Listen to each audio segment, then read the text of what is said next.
Good morning, El Dorado Public School Concert Band, and thank you for your fine performance this morning. This is your first time performing here, is that correct?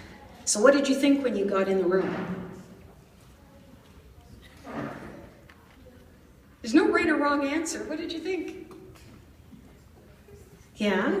Okay, so you set up very, very quickly, very, very professional, and the setup is excellent. So your ability to watch and communicate with your teacher is hugely important so that you can get in the room and start performing. And then the next thing that you need to do is get a sense of what the sound is like in the room. I've played in this room a couple of times with a brass group, and the acoustics here, I have to say, are very, very nice. Percussion, great job. I mean, everything projected really, really beautifully. So sometimes the percussion winds up at the back. You've got quite a distance to deal with. There's an overhang there, but it projected really, really well. And, you know, timpani as well. So congratulations on that. So let's have a look at The Tempest.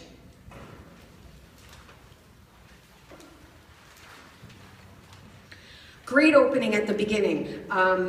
You played a lot of very, very good dynamics that, you know, you'll hear on the recording how effective your dynamics were from the very beginning. But one thing that I thought I would like to see more of, your conductor is, you know, she's a very good conductor, and she's keeping, you know, things together in a lot of ways, which is phenomenal, but you need to get your eyes up more. There are a lot of places where you could memorize some of your music, and then that allows her to convey more of the music that she would like to have expressed. Okay, so the more that you can get your eyes out of that score and challenge yourself, you know, say, oh, I'm going to memorize these 4 bars, or I'm going to memorize the ending of this particular piece, because there's a lot of repetitive things that happen here.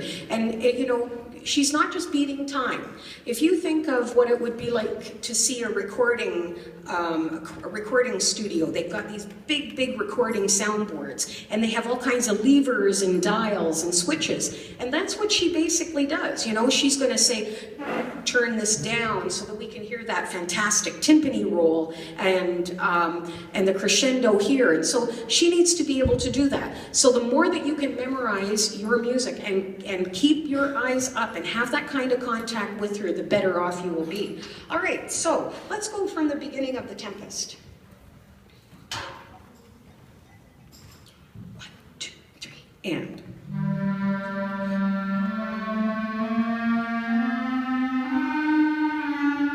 Okay, so we start mezzo piano, and then we've got a crescendo to a forte in bar 4, correct? So if you were to think about these dynamics being numbers, let's say you say pianissimo is 1, piano is a 2, mezzo piano is a 3, mezzo forte is a 4, forte is a 5, fortissimo is a 6. So you've got to go from 3 to 5. So it's like you've got to turn that dial up, particularly when you get to bar 3, okay? So let's try that one more time. 1, 2, 3. Okay, I would like to hear you breathe at the beginning. Da. Ready? 1, 2, 3.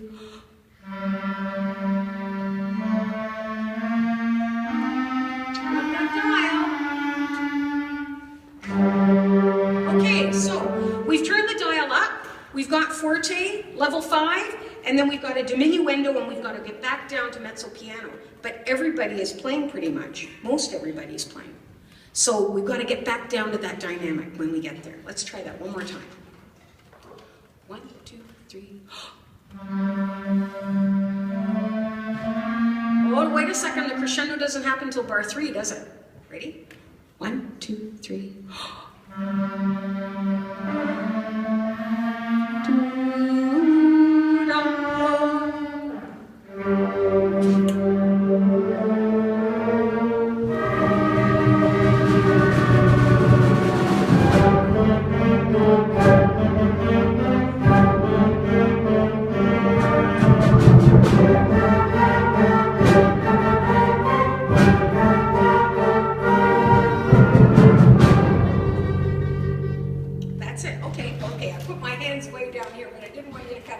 All right, so let's go back to bar 17. Very nice effective diminuendo, but we diminuendo to this this much because nobody was playing. Bar 17, ready? 1, 2, 3, and.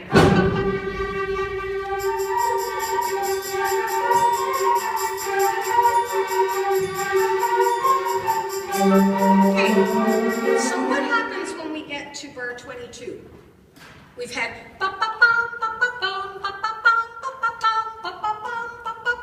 kind of interesting at the beginning. It's not so interesting after you've played it for about 16 bars, is it? So what happens 4 bars after you start playing that? Who comes in? The saxophones, yes. So we need to get out of the way a little bit. Now, there's plenty of saxophones, so we did hear you, but those are the kinds of details that Mrs. Norbury wants to be able to control. So if all of a sudden she's doing this and that needs to come up, but again, your eyes need to be out of the music, out of the paper to make that, come alive. And I think, great timpani roll back there. That sounded fantastic. I would have liked to have heard a little more energy, though, in bar 16, and we can make that happen if the dynamic is right. So let's go to bar 18. Ready? Bar 18. 1, 2, 3.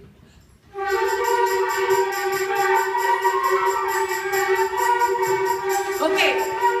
So we've got. Is it together? Not quite. And some of it is you getting used to me, I have to say. Just play your 8th notes for me. Just your 8th notes. So you're going to go. Ready? 2, 3, 4. Okay, so just the 8th notes, flutes. So you're going to go. Got it? Ready? And clarinets, you're going to go. 1, 2, 3, and. Okay, but you're on beat 2 and 4, right? They're on beat 1 and 3. That's what I want to hear. Ready? And that will create a lot of energy. Ready? 2, 3, and. But did you hear you're ever so slightly behind, right? Let's just hear the clarinets on your 8. 1, 2, 3, 4, 1.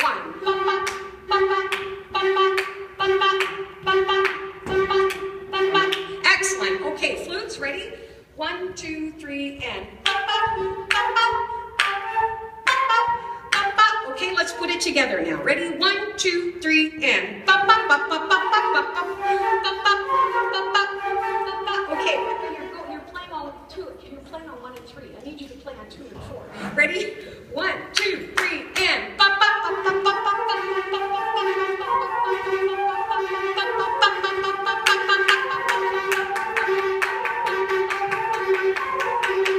Okay, but do you hear how you're just ever so slightly behind? So when we play this in